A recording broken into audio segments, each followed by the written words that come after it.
5, 4, 3, 2, 1, 0. Ignition. Liftoff.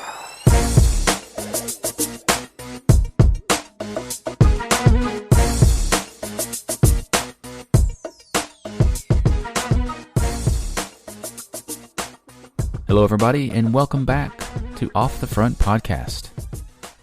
On today's show, I'm joined by someone who has had a profound impact on my life through his role as a mentor, Mr. Nik Hawks. During his time in the Navy, Nik spent time as a SEAL and also a member of the Navy pentathlon team. After leaving the Navy, he co-founded, with his wife, Lee, the #1 dessert company in the Paleo sphere, Paleo Treats, which was named by FedEx as one of the top 10 small businesses in the U.S. He has worked with Red Bull as a performance consultant and FedEx as a member of their Entrepreneur Advisory Board. Later, Nik competed in the Leadville 100 ultramarathon, became a skilled paraglider, a podcaster, and so much more. In this episode, I talk with Nik about his time in the teams, how he and Lee discovered the paleo diet, and made the decision to start a paleo dessert company. We talk about trail running, the value of hard work, and the importance of having a mentor group. I'm honored to call Nik a friend, and for him to be someone I can always reach out to for insights on life, fitness, nutrition, or for the latest book recommendations that he or Lee may have. On a personal note, I'm super excited to have the opportunity to sit down with Nik and to catch up a little bit, but also to be able to introduce you, the listener, to him in hopes that you will be able to take something important away from this conversation. It's been my experience that Nik has always given really solid advice and has a real talent for being able to pull just the right words out of the English language to make the point clear. Again, I'm really excited and honored to have Nik on the show this week. And so, let's not waste any more time. Let's get to the interview now.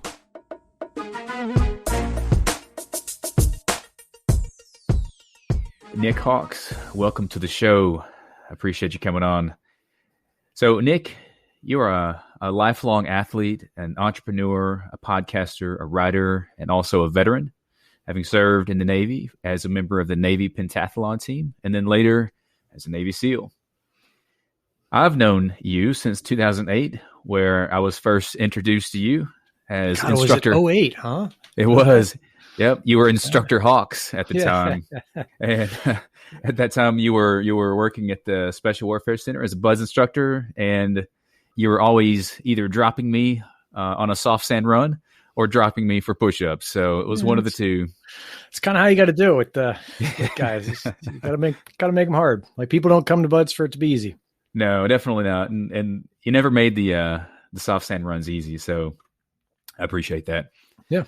I still don't know how you did it, but since leaving the Navy, you've co-founded with your wife Lee the #1 dessert company in the Paleo sphere, Paleo Treats, which was named by FedEx as one of the top 10 small businesses in the U.S. You've worked with Red Bull as a performance consultant, with FedEx as a member of their Entrepreneur Advisory Board, and then in 2015 completed the Leadville 100 ultramarathon.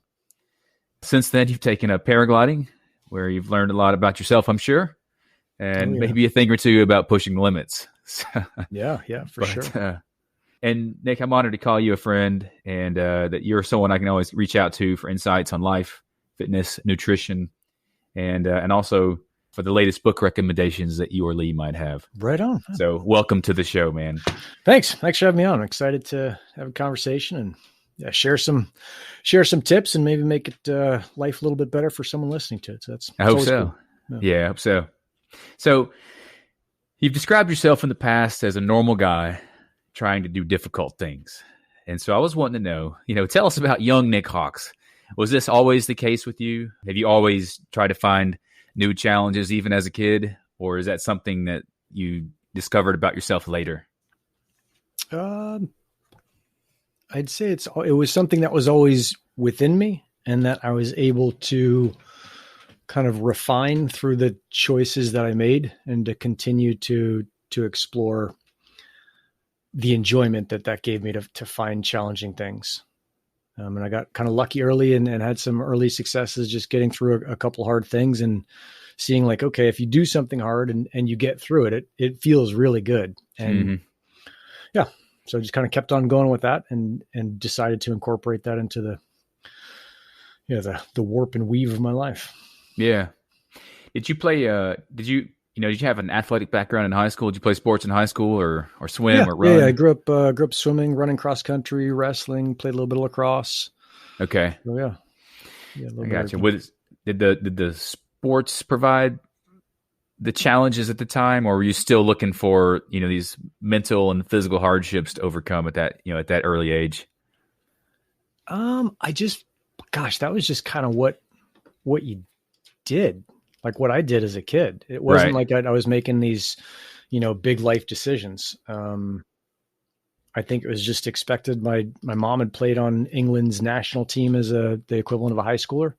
And so in our family, there is that, like, we're like not athletes, but it's part of our human heritage to be physical.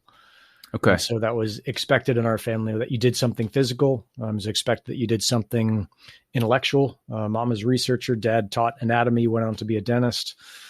So my sister played cello. I played the oboe. Like, they were trying to raise reasonably well-rounded children. That's cool. kind of what you got. And so you got to explore and see a lot of different things and decide what you liked and didn't like. I didn't like the oboe at all. I didn't like school at all. I was about to ask you if you dropped the oboe at some point. I did. Yeah. When I turned, as soon as I got out of high school, I think I picked it up against one time and it's like, nope, that's not my path. So when did you join the Navy? Was that right after high school? Yeah, I was still in high school when I signed the papers. So I was 17 when I went to boot camp. Had to get the waiver, and then I think I turned 19 in buds. Oh, okay. So, yeah, just a young pup. So you went to buds first, and then made your way over to the Navy pentathlon team? Is that right? Mm-hmm. Yeah, the pentathlon was the last thing I did. Yeah. Oh, okay. I had it reversed. So, well, tell me about that. Because I didn't know. I looked it up, but I didn't know what the Navy pentathlon event was. What is that? And how did you get assigned to that? See, I'm curious. Let's see. So it used to be, this is all like all my services pre-war. So there just wasn't any real work to do. Right? Okay. When I got in, the combat veterans we had been to Panama and maybe the Balkans.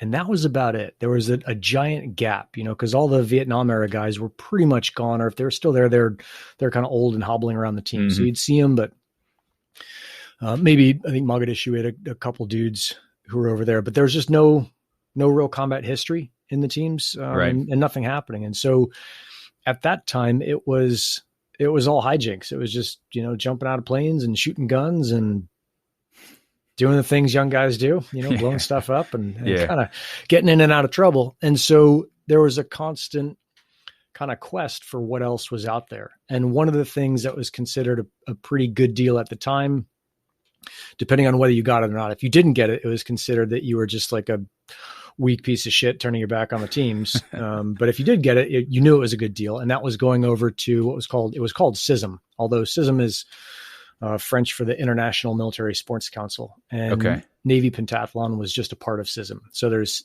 all kinds of CISM sports: CISM basketball, CISM hockey, CISM whatever. Okay. And Navy pentathlon was this tiny little kind of backwater of CISM, where you got a bunch of different countries all having mostly their sailors compete against each other in these 5 different events. And so those were, there were 2 swim events. One was a swim with fins. One was they called it the life-saving swim. So it was without fins. You kind of jumped in the water with your clothes on. You did rolls underwater and you took your clothes off. And of course you had a swimsuit underneath, and you're grabbing a dummy from one side of the pool, 9 feet down and swimming at the other side. And then in the other swimming event, the fin swim, you're going over barrels and under nets and grabbing rifles and swimming them back and forth across the pool. They're both pretty fast events. I think one was 75 meters. One was 125 yards. So short stuff. And then there was an obstacle course and a cross-country run with some shooting, and then an event called seamanship. And that was, rowing a boat through a rowboat through a slalom course and taking shackles off one buoy and putting them on another and hauling yourself up a pole and putting different color pegs in different color holes. It was all, really specific stuff to old time Navy traditions and then a little bit of modern soldiery. But it was mainly a good deal. It was a co-ed team. There's mostly officers, a couple enlisted guys. And the coach of that team, the guy who ran the team, was an old retired Master Chief, and he would kind of look around for people who are good athletes. And then scattered throughout the teams were former Navy pentathletes, and they would also keep their eye out. And so when I came up in the teams at the time, I just happened to come through when there was a real dearth of swimming talent. And so I ended up looking like I was a much better athlete than I was. And so they kind of had their eye on me like, okay, let's see if that guy wants to go do SISM. And I did. I had 6 months left in the Navy, and the choice was to be the schools coordinator, which sounded like the worst thing possible, or to go over to SISM. So I angled pretty hard for SISM and ended up getting it. Yeah, the schools coordinator does sound like a pretty bad deal. Usually things in the military get good names, like they come up with creative names, and that one still sounds bad. So good call on that. Yeah. That was such a terrible position for me. I think I did it for a week and it was just like, oh, I can't do this. Yeah, not your speed. Well, that's cool. I always wondered what the story what was with the Navy pentathlon team, and like I said, didn't really realize what the events were until I looked into it a little deeper for this interview here. But super good deal. They'd travel, so you'd fly all around the world for the world competition, and then every 4 years they had the equivalent of the military Olympics. Oh, nice. And so it was a cool thing. We went to Sweden the year that I did it and spent some time in Germany and just, enjoy it. So you said you had 6 months left. Did you extend to do it longer, or how long did you do the pentathlon team? Just the 6 months? Just the 6 months. Yeah. So the Americans would do it where it was just, I forget what it's called, TDY, temporary duty. Right. And so you just get assigned there for about 6 months. It happened. We Americans didn't really take it that seriously. Other countries, Germany, Sweden, Norway, they have a full-time kind of Navy pentathlon program, and their athletes are there for a couple of years. Okay. In fact, some of their athletes are there for 10 years. They're professional athletes in the military. But the U.S. didn't really take it that seriously. So it was mostly frogmen that went over there, and then it seemed like we recruited pretty heavily from the Academy women's swimming team, some of their running stuff. So we get these young Academy officers, which was fantastic for a young enlisted dude. And then every so often there'd be someone else locally who'd kind of halfway heard about it, who'd be off a ship, but mostly it was frogmen and young officers. And so you kind of convene for 6 months in the summer and then scatter and go do something else. And then if you were a pretty good athlete, some folks after me were good, you do it a couple years in a row. We had a few really exceptional athletes that would do it for 3 or 4, I think 5 years. But it was just this like temporary extra super good deal that you'd get. That's awesome. So then you left the Navy, and then you sailed a J-22 from San Diego to Fort Lauderdale, right? I did. A little 22-foot sailboat. Yeah. It was a good thing to do. You finish up with your military service and you're super, super rigid in the way that you think, whether you think you're unconventional or not. You've been brainwashed for, in my case, 5 years, some people more, some people less. And it was important to me, and it had always been important to me to follow adventure and mystery and unknown and to explore. And my heroes were always explorers and adventurers, in the physical realm. And so this kind of opportunity came up to pin a trip on something that seemed important at the time. And I used it as an excuse to sail this little boat around, around a little bit of America. It's a pretty small boat to be out in the open sea there, right? Yeah. It was designed pretty scary times. Designed for just kind of doing a little bit of offshore sailing, like mostly day sailing. So staying within sight of shore and kind of going back at the end of the day. It wasn't really designed to live on, but it was also a super sturdy boat, had a full keel, was a much better boat than the initial boat that I thought I was going to take out. Which was much more designed for bay, much more protected water sailing. So I got lucky with having good people around me. Nice. That's cool. And sailed it through the Panama Canal, right? Through the canal. On up. Yep. Spent my money, got into the locks with a giant boat and nice. Went up on one side and down on the other and kept on going. It's cool. That's an awesome experience, I'm sure. Yeah. So then you and Lee started Paleo Treats, another challenge there. And Yeah. I think, did you start that in 2009? Was it? Or is it? Yeah. Yeah. Yeah. Started small, went to the, Right, yeah. how'd you guys get that started? So I think it was 2009. I must have been an instructor still. And we had a t-shirt company that we probably started in 2007, maybe 2006. And that t-shirt company had done really well, but we'd made a ton of mistakes. And I think that's pretty typical for new business owners. Some people are really sharp and get it right away, but we just didn't get it right away. And so made some really good moves and ended up getting into Nordstrom and having a couple runs of t-shirts go through there, and got into some high-end places. Fred Siegel up in LA, and, really kind of high-end fashion stores. Mm-hmm. And then, but didn't know what we were doing. So made a bunch of mistakes, ran up a bunch of debt, and ended up declaring bankruptcy out of it. So lost pretty much everything. Okay. And then from there, when you declare bankruptcy, you go from having, every creditor in the world calling you and demanding their money.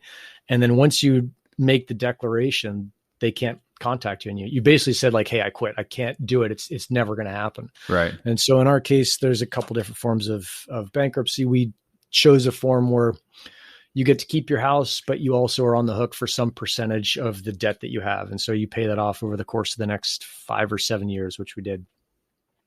But nobody can contest it. So it goes up to a judge, and the judge says, well, I think they can pay this amount, and that's what they're going to pay. And once they've done that, their debt is considered cleared. Mm-hmm.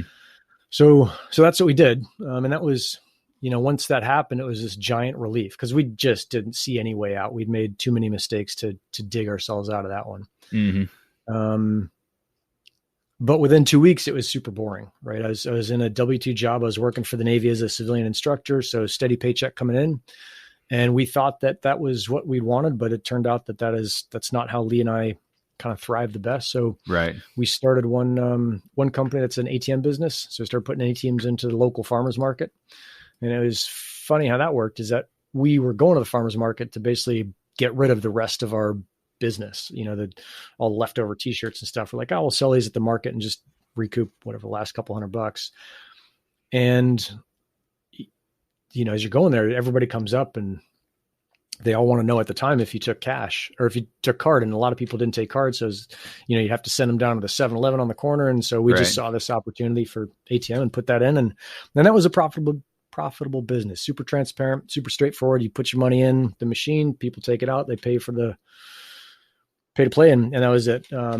But it's boring, super boring, and you have to be super reliable. And I just don't like being boring and reliable. So after a couple of years, we stopped doing that. And then concurrently with the ATM, we started Paleo Treats. We had a friend move in from over on the East Coast. He got stationed out here on the West Coast and was actually working with me at Bud's, Senior Chief Hall.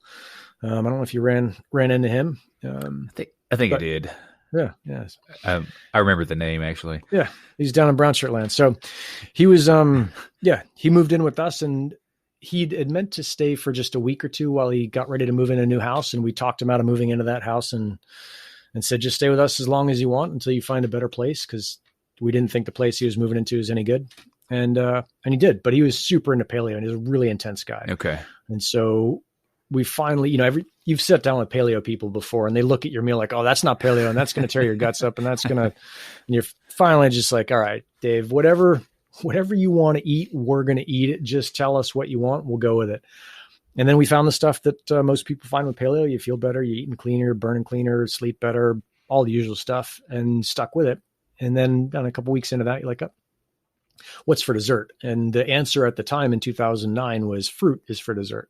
Right. And fruit wasn't going to be dessert for us as a lifetime choice. So we ended up making a couple treats in our kitchen, our tiny little, 300 square foot kitchen, 200 square foot kitchen in San Diego, and brought them up to the third ever CrossFit Games. Yeah. And, sold out the morning of the second day and realized that we had a business. And now we kind of had made, I think the t-shirt company was our third business. Paleo Treats maybe it was the fourth, maybe the fifth, depending on how you count it. And so by that time we kind of knew, like, okay, you've got to have demand. Like, there are certain things that are a successful business is clearly a successful business. It's never a thing where like, hey, I think this is going to work. It's like, no, this is working 100%. Or right. it's like Yoda, like do or do not. There is no try. It's just, it's working or it's not working. I guess you can't bring a product to the market and hope it catches on. It's got to work from the start, right? Yeah, I mean, depending on how you're doing it. We've always bootstrapped our business. We've never had investor backing. I think if you've got investor backing, it's a totally different game. But for us, it's always been, what can we, we're scrappers. Like, what can we do with what we have, and how do we build something out of nothing? Yeah. What do you remember? What the first paleo treats you made were? What the? What were the first ones? The cacao now, yeah. So there's a coconut chocolate macaroon was the Mac Attack. And then the cacao now was, Lee just made that for herself. She's like, I don't care if this sells. I want chocolate and raisins and nuts and pistachios. I want this thing for myself. And, it's still there. We still make it. And we, every batch of them, we send, almost all of them go off to get labeled, but we always keep a box behind. We say, don't even label those. Those are going straight to our freezer. It's a smart move. That's I would have a freezer full of Mustang bars and brownie bombs if it were up to me. Yeah, so good. They are.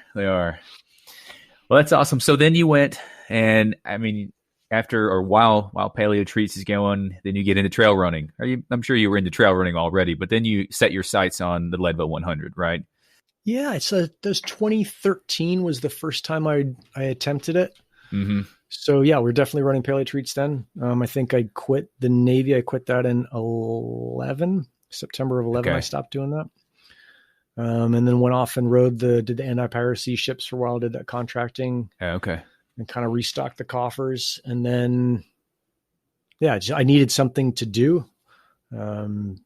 And trail running looked like it. And I'd read Born to Run like everyone else and thought like, I'll give that a shot. Nice.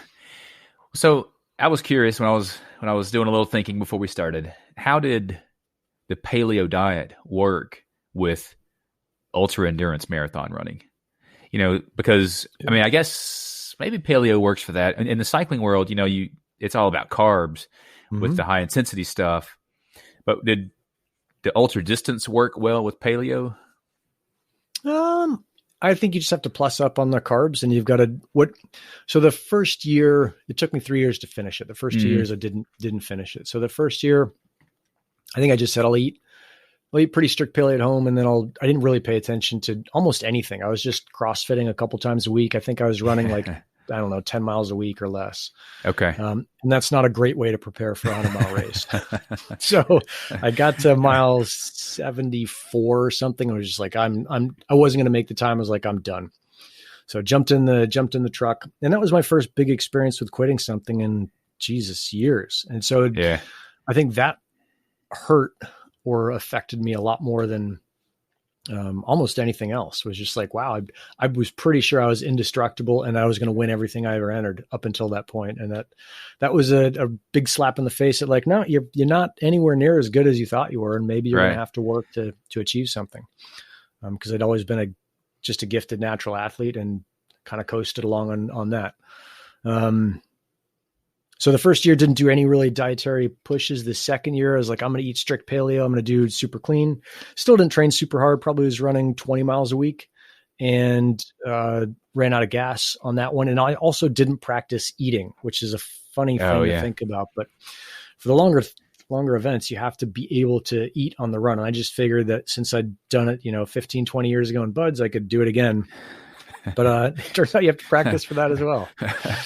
So then the third year came around, and I hired basically a dietitian. I started going down the rabbit hole hard, used the podcast to interview people, and then got on this whole fat burning wagon and did that. And that worked really well. The race was a non-event. I was running, 40 to 60 miles a week, actually doing decent prep work, really paying attention to diet, doing the whole fat burning thing. And the third race it wasn't a non-event. I mean, 100 miles it's hard no matter what you do, but sure, it was much easier.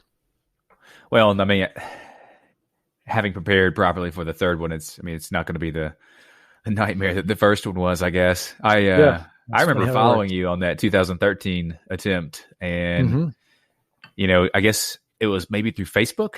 You were posting updates at different checkpoints or whatever, and it's kind of watching along, and even when you pulled out at 75 miles or 76 miles, I was still. I mean, I was like, well, I mean, dang, you still ran 75 miles. It's 25 short of what you were wanting, but still it's a respectable 75 miles, especially for what you're saying that you really didn't put much into it. But that's interesting though, too, that the experience of quitting, affected you maybe more than you thought it would.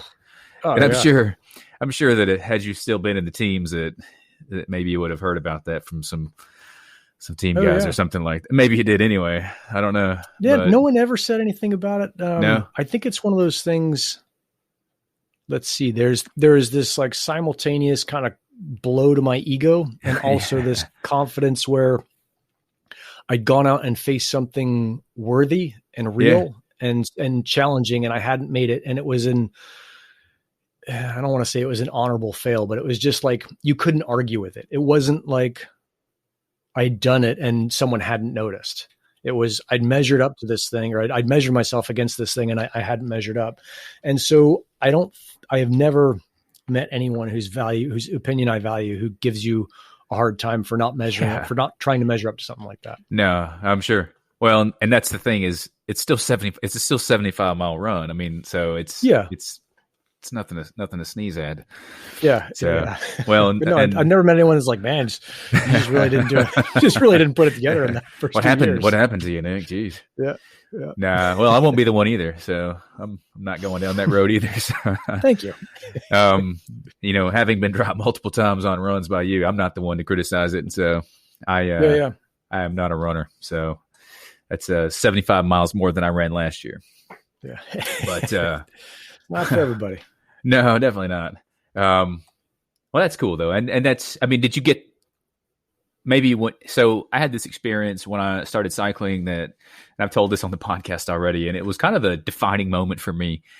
So I started riding in 2005 and did some training on my own. And I was like, oh yeah, I'm getting pretty good at this. I'm pretty fast. I was measuring it, to myself. I thought I was good. Went to the group ride and got dropped in the neutral zone, which is before the ride actually starts, and it was a blow to the ego also. But for me, and I'm sure for you too, with that experience at Leadville, it was a challenge. I was like, oh, okay, well, I got to come back and do some preparation for this and not let this happen again, and that's probably, I'm sure that was also the feeling you got in 2013 after that happened. Yep. Well, that's cool. Yeah, for sure. Another thing about you that's always stuck out with me is just your work ethic, and I think that maybe some listeners might hear this and be tempted to say that, Nick, he must have great genetics, or he's blessed with that that special thing. He's just a natural athlete. And you do have some athletic talent, no doubt, but you're also a hard worker. I was reading something you wrote where you were talking about with paragliding, that having hollow bones, where it's just having that special something. And you said that's not you with paragliding and maybe with these other things too. You don't attribute your success to just being exceptional. I can see, because I know you, that it's because you're a hard worker. Am I reading that right? Is that a true assessment of you? Yeah, I would sure like to think so. I mean, the thing I'm pretty sure of at this point, at 43 years in, is that I'm certainly not a physically exceptional human being. I've been around those people, and they're magnificent, but that's not me for sure. And so the only kind of angle that I have is to work hard and to say, okay, well, here's what I was born with. Here's what I was given out of the gate. Yeah. And then what can I do with that? And yeah, that's how I've done it. But I think most of these, the funny thing is most of these kind of post-Navy pursuits for the past 20 years have just slammed home to me that I'm probably never going to do anything physically exceptional, but I'll certainly attempt a lot of exceptional things. And that part is, I think that's the important part, is to go out and try and do, these big trips, or to try and do something hard or scary or difficult or dangerous or whatever it is. And that's, for me, the most I can do. I look at some of these things. There's this amazing race in the paragliding world called the X Alps, where these professional paragliders run, hike and fly through the Alps. And when I first saw nice. paragliding, I was like, I'm going to go do that and I'm going to win that. And I'm Yeah. looking at it now. I'm like, I don't think that's going to happen. I don't know if I'll ever get to the start line of that thing. Like that's going to take more commitment than I have to give. Right. But making a pursuit of like, how good could I get and what can I do is the reason I've, signed up for the race that I'm doing at the end of this month. Is just like, all right, well, let's just explore it and see where it goes. Nice.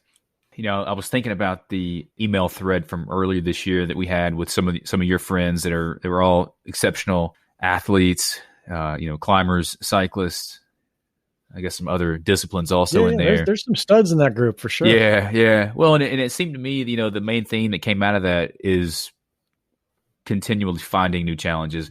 And if it's not something you can do physically anymore, maybe it's something that, a mental challenge or something like that. And so maybe paragliding isn't as physical as running 100 miles, doesn't require the type of physical preparation, maybe the switch to the mental. And also, I mean, if you're humping a paraglider around the Alps, that sounds pretty physical also. So yeah. No, it's definitely physical. But there is a nice part where you're sitting down for a while. Oh yeah, exactly. With a nice view. Yeah. So one of the cool things that came out of that group email was that we had started with a question from you. And I thought that it was important to share the mentor group that I had. Those guys are all but one are 10 years or more older than me. Mm-hmm. And I felt like, and I know that, all of those guys have done things that I won't do and that I will probably never do. They're search and rescue climbers on Yosemite. They've been, on K2. They've, kite skied across Baffin Island. They've done like badass, adventurous, radical things. And having those dudes in my life has been super good, not just to have a bunch of like kind of guys with trophies on the wall, but more like here are men who have done difficult things that I can at the same time look up to and also be a friend to. And that was super cool. And something I wanted to kind of pass on is like, hey, this is this experience that you can also build for yourself. And it's a really exciting thing. And it has nothing to do with winning races or where you place. Yeah.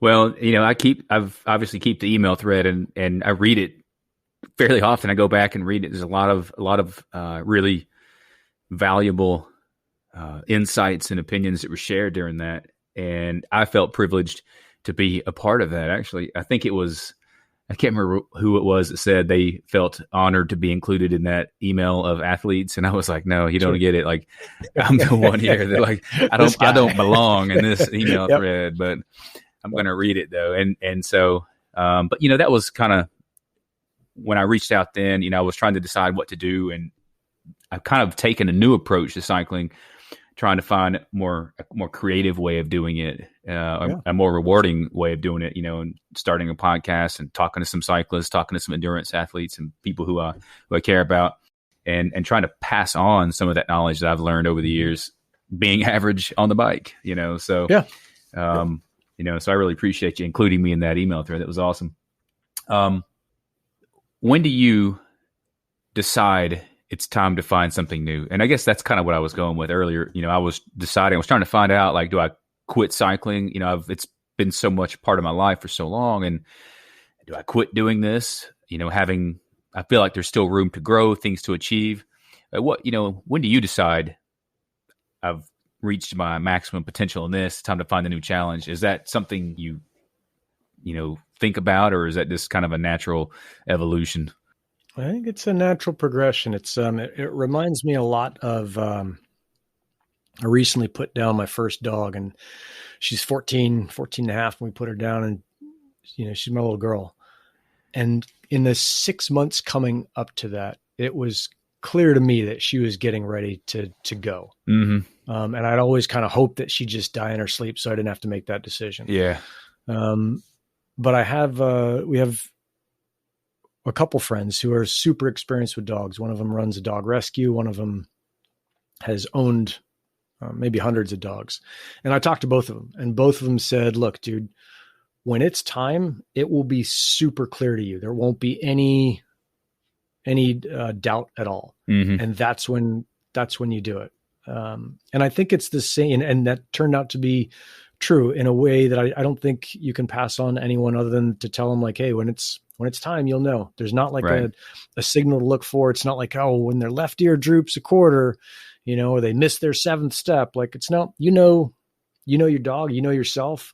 When it's time for something new, like that new path comes along. And the transition from, sailor to kind of general athlete, and general athlete to more specialized endurance runner, and endurance runner to paraglider, Mhm. all of those transitions were pretty clear when the old thing was done and I had explored it to the ability that I thought I had to explore it and enjoy it and develop it within myself. Then the next thing came along and it was super clear that like, oh, this is the next thing to do. You're done with that old thing. Okay. That's good. That's, maybe that's why I was having such a hard time with deciding what I wanted to do, because I wasn't done with this and I didn't want to be done. And it was Dave Shipper that had said something and it was real similar, that, he had got to where he just didn't get that excitement from going out on the bike, and I wasn't quite there yet, and so I think that spoke a lot to me, just from a cyclist and him talking about numbers and these emotions that you get from riding. And so I think that was maybe the thing that in my case, where I just wasn't ready to hang it up yet, but maybe needed to find something new to do with it. So, and I wondered about that, because I knew that, I knew you wouldn't quit doing something until you'd done it. I didn't know if it was, you have to master something or just. Yeah. It's been clear to me so far as to kind of what the next thing to do is. And then I guess the opposite side of that is there are parts where your life is unclear and that those parts are fine, right? Is that you get to this point, you're like, what do I do next? And it's not always important to be doing something. Sometimes you do have to just sit there and drift and know like, okay, well, the old thing is done. Yeah. And I can go back and do that every so often, but it's like an old teddy bear, they're really useful when you're a little kid, but they're not so useful when you're in high school. And every so often you can look at it and you can remember how great that teddy bear was, but it's not the right tool for the job. Did you just think of that? I did. You think of things like this. That's so funny. I wish everybody that listened to this podcast could know you like I do and have listened to you talk. I remember, I can still see this today. You standing on the pool deck while all the bud students are in the water, and you, I guess, just coming up with these things off the cuff, these motivational talks to get us to swim faster. And I remember thinking, like, in that moment, I was like, how does he think of this stuff? And it's just these Nik Hawk isms, I guess, that just flow. And they're there. Your experience. Yeah. I'm glad you're a writer too, so you can write these things down. It would be a shame to not have these things written down. So you missed a couple things. Yeah. Writing's been a joy for me. Well, give one piece of advice to anyone listening to this that might be struggling to keep doing what they're doing or to find a new challenge. What would you say to anyone out there that could be listening to this that is, kind of looking at, do I continue this? Do I try to find something new? You just have to, I think, let's see. There's a confidence that comes out of questioning yourself and knowing yourself. And so you can be in that spot where you're done with the old thing and you're ready for something new, but it's not there yet, hasn't appeared yet. And I think that it's best answered if you can directly ask yourself the question, like, where am I in this? And if you know that you're in the in-between place, then that can be pretty comforting. It's like, oh, I'm just in in-between place. Like that opens up a lot of possibilities. I mean, so it means that I can do anything. Like I'm no longer an endurance runner. I'm not sure what I'm going to do next. So fuck it. I'll just try a bunch of different things. I'll try ballet dancing or learning how to play the flute or paint watercolors or play ice hockey or get on rollerblades or whatever it is. And it gives you a lot of freedom to try and explore new things. And so it's really about identifying where you are in your journey or your path and then embracing that as best you can.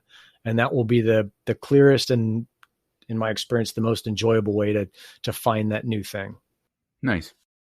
Well, I think it's great advice, and I appreciate you taking the time to come on the podcast today and to talk to me for a few minutes and to impart some of your wisdom like always. Such as it is, yeah. Yeah.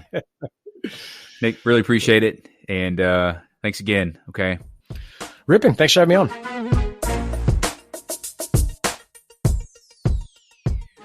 Thanks again to Nik Hawks for joining us on this week's podcast.